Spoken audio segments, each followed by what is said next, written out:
친구들, 오늘은 어둠에 대한 것에 대해서,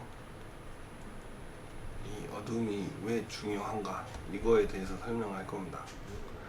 어둠 하면 떠오르는 건 빛이죠. 내가야 뗄 수 없는 사이. 이런 말도 있잖아요. 빛이 있어야 어둠이 있고, 어둠이 있어야 빛이 존재한다. 둘 다 중요해요. 그래서 둘이 똑같이 대우를 해줘야 됩니다. 물론 똑같이라기보다는 어두움을 소홀히 해서 안 된다는 얘기예요. 우리가 기본적으로 배울 때 요렇게 배우죠. 이렇게 빛이 오고, 빛이 받고, 여기가 뭐 하이라이트고, 여기서부터 뭐 이렇게 어둠이 지고, 이게 물체에 닿으면 그림자가 생기고, 이렇게 배웁니다. 어두움은 그림자가 속해 있으니까 어두움에. 그런데 우리는 신체적으로 눈이 빛을 쫓을 수밖에 없어요.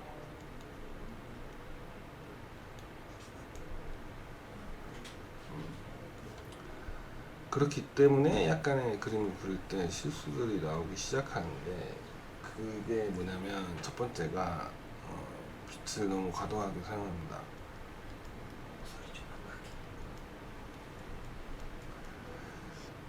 근데 이렇게 너무 과도하게 사용하면 안 돼요. 그런 거 본 적 있죠? 뭐 영화에서도 많이 나오는데, 이런 것들 빛이 막 확 나가지고 막 새하얗게 보여가지고 뭐 실루엣만 살짝 보이고 뭐 보이는 것도 없고 이런 것들 같은 느낌을 줄 수 있어요. 그렇게 되면은 뭐 그림 보여주고자 그린 건데 보이는 게 없겠죠. 그래서 그게 잘못된 거고, 두 번째는 빛 이꼬르 흰색, 어둠 이꼬르 검정색, 이렇게 지배적으로 생각한다는 거예요. 모두가 그렇게 생각한다는 건 아닌데 기본적으로 대체로 그렇게 생각할 수밖에 없는 이유가 있어요. 우리는 어릴 때부터 주입식 교육을 받았지. 그래서 뭐 빛은 흰색, 뭐 어두운 건 검정색, 이렇게 배우죠. 근데 이게 무의식적으로 계속 작용을 해요. 그래서 친구들이 막 이 색보다 더 어두운 색을 막 이런 색으로 칠하는 거지. 여기가 검정색이잖아. 어두워 보이니까. 근데 뭐 그나마 이런 데서 칠하면 다행인데, 이런 데서 막 칠하고 하니까 대비가 일어나서 눈에는 잘 보일지 몰라도 딱히 좋은 효과를 준다고 볼 수 없습니다. 그리고 빛을 눈으로 쫓을 수밖에 없는 그 본능적인 그것을 사람들은 이용해서 이렇게 활용을 해요. 무대에서 자, 이 사람을 보세요. 스포트라이트라고 하죠. 이런 식으로 한다거나, 이제 이게 포스터, 뭐 뮤지컬이나 이런 거, 영화 이런 거 포스터 그릴 때 여기서 사람이 뭐 이렇게 서 있고 빛을 이런 식으로 때려요. 그러면 사람이 본능적으로 빛을 이렇게 쫓아가게 돼 있어. 그러다 보면 이 포스터를 빛을 쫓아가는 시간만큼 더 오래 볼 수밖에 없는 거예요. 그래서 이 포스터를 더 오래 보게 해서 오고 싶게끔 만드는 그런 효과가 있는 거죠. 그래서 아까 말한 것처럼 우리 친구들 빛을 쫓아가는 그거에 너무 심취해서 과도하게 사용한다는 거죠. 그렇게 하면 안 돼요. 그리고 어두움을 너무 소홀하게 대하는 거지. 빛에서 표현할 수 있는 게 있는 것만큼 어둠에서 표현할 수 있는 것들도 존재해요. 어둡다고 그림자라고 해서 빛이 전혀 안 들지는 않으니까. 그거를 설명을 하자면 이런 거죠. 미국 드라마에 많이 나오는, 우리나라에는 별로 없지만 있나? 하여튼 지하실 입구가 밖에 이렇게 문으로 되어 있잖아요. 그래서 이걸 열고 들어가면 이렇게 계단이 이렇게 막 있죠.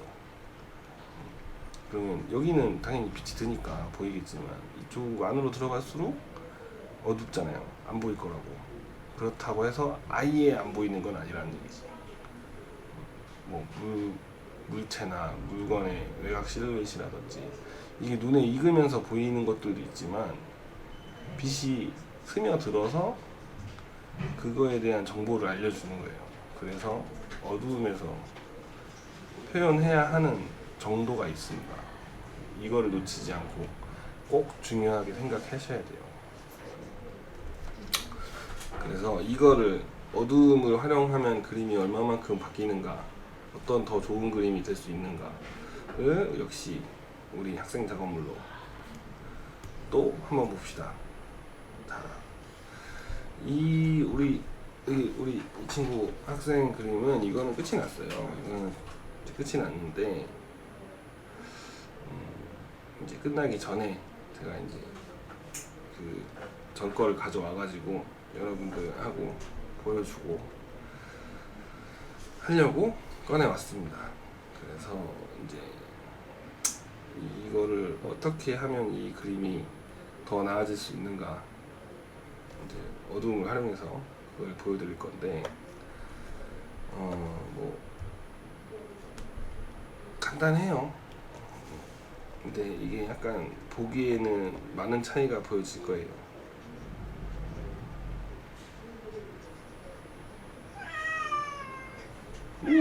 지지 언제 왔어?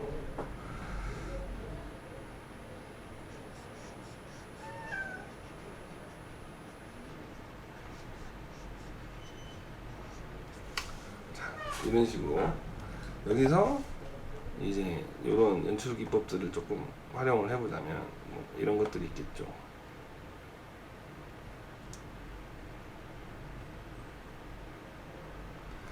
이게 뭐냐면 이거예요. 아마 보신 적이 있을 거예요. 이거 생각보다 되게 많이 빈번히 볼 수 있는 거라. 사람이 이렇게 있는데 여기에 뭐 창문이 됐든 뭐가 됐든 이제 뭐 가로막고 있어. 그래서 이렇게 빛이 와. 그래서 이런 식으로 돼서 여기는 어둡고 여기는 밝고 여기는 또 어둡고 이런 식의 그림들. 이게 미술 이론적으로 설명을 하자면 이런 거예요. 빛이 오죠. 여기에 하이라이트가 미치게 되고 여기서부터 어둠이 생길 텐데, 그러면 우리는 일단 미술 기초 이런 걸 배울 때 이런 구를 그리잖아요. 다 구를 그리게 시켜요. 근데 그거를 연필로 검은색 하얀색으로만 작업을 하다 보니까 이런 부분은 알 수가 없는 거지.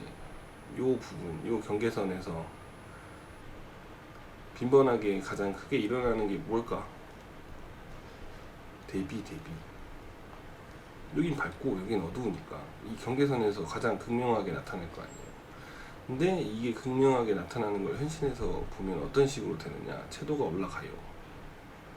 이 부분에서만. 그거는 이제 요즘 같은 날씨에 잘 볼 수 있지. 이렇게 햇빛 쨍쨍.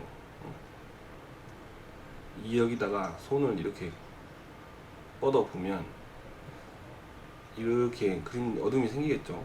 뭐 등지고 반대로 있으니까. 그런데 여기 부분이 빨개져요. 외곽 라인 부분들이. 그 외곽 라인의 가장 끝에는 이렇게 빛이 들어오죠. 이렇게. 그리고 이제 어두워지기 경계선 직전에 이렇게 빨개져요. 손가락이. 이거 한번 해봐요. 그러니까 이게 이제 이렇게 채도가 올라가는 그런 내용인데 현실에서 이제 찾아보자면, 근데 그 효과를 이용해서 여기를 채도를 올려주는 거예요. 이런 식으로.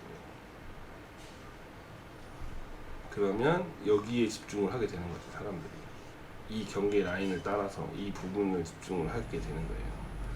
그래서 이 효과를 이용해서 되게 많은 그림들이 이제 극적 연출부터 좀 더 그림에 집중을 시키기 위한 효과로 쓰는 겁니다.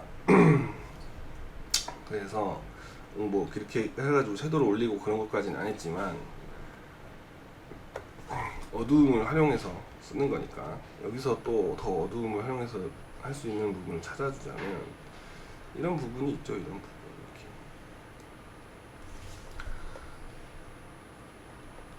더 어둡게 차이를 줄 수 있는 부분들 눌러서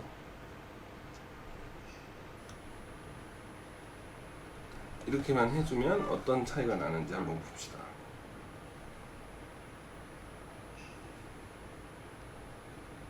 그쵸? 좀 더 풍부해지는 느낌이 들죠.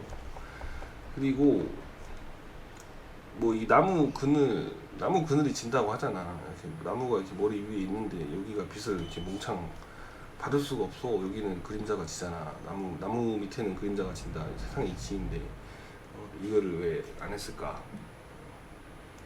그쵸? 이렇게 활용을 하면 여러 가지 효과가 생기는 거지.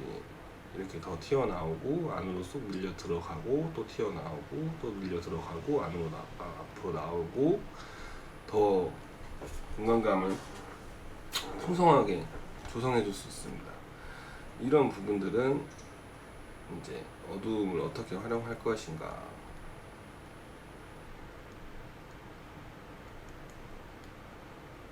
이런 부분인데 여기서 더 중요한 것은 어두움을 제자리에 놓는 거죠. 어두운 데를 어둡게. 이게 제일 중요해요. 그걸 가지고 어두움으로 쓸 수 있는 걸 활용을 하는 거지. 그래서 오늘 제가 말씀드리고 싶은 건 일단 빛과 어두움은 뗄 수 없는 존재이기에 빛만큼은 아니더라도 어두움을 소홀히 대하시면 안 됩니다. 대우해주세요. 그리고 이제 이런 공부들을 좀 하시는 게 좋아요. 이게 뭐 찾아보기도 힘들고 어디서 공부를 해야 되는지도 찾기도 힘들지만 어쨌든 이론이 필요합니다. 이론을 무장해야 내가 무엇을 그리고자 할 때 타당한 이유가 생겨요. 그래서 오늘은 빛과 어둠에 대해서 알아봤는데 오늘은 그냥 어둠에 대해서 알아본 거죠. 어둠을 소홀히 하면 안 됩니다. 어둠을 적극적으로 더 알아보셔야